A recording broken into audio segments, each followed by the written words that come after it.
Charlie and Dior, I'm going to come your way next because, and you might have known this early on, but this is technically your very first season as series regulars, which is a really big deal.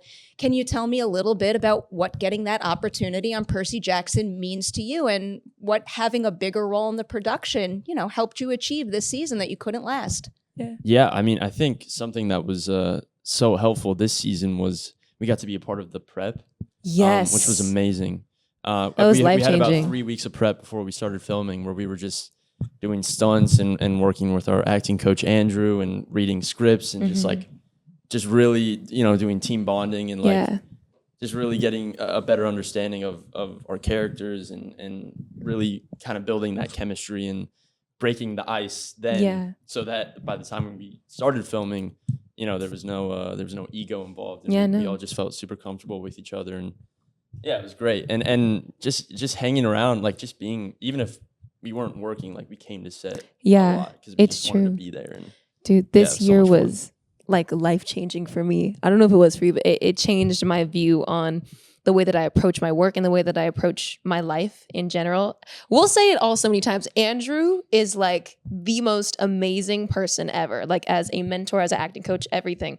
But I think the big thing for all of us, especially you and I, Charlie, this season was we really, really got to kind of peel back the layers and dive super deep and get into the reasons why, because there's no villains. Everybody actually is justified in what they're doing if you take a look at the mechanics of why we are the way they are.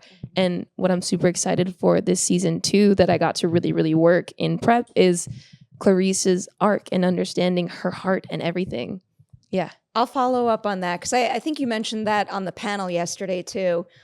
What would you say in your journey to understanding her more? What would you say is the biggest difference between how you pictured her when you first took the role and who she's become in season 2? Well, I remember in my audition process, I had done a lot of research on Clarisse because there's not much on her in the books to really, really pull from. So I went to Riordan Wiki and just everywhere that I could possibly go to find out information about her. So I knew about her arc coming on to season 1. But I think the biggest difference that I think people are going to have, you know, in seeing Clarisse is that she really is in season 2 a fully actualized and rounded human being. And she has her reasons. I mean, you get to dive into her psychology and the things that she's been through in her life. I mean, I had this one scene with Adam, which was one of my favorite scenes to shoot all season, where you can just see years of trauma laid out right in front of you. And it's done in such a beautiful way. And it was written in such a beautiful way that you finally get to see her and understand her. And I relate to her so much personally. That's one of the big reasons why I was so excited to, you know, take her as a role. And I think many people are going to be able to relate. And I think at the end of this season, like, we all love to hate her. I love to hate her as well. She's great to hate. But I think everyone's going to have like a twisted reason to actually love her by the end of season 2, which I'm excited for.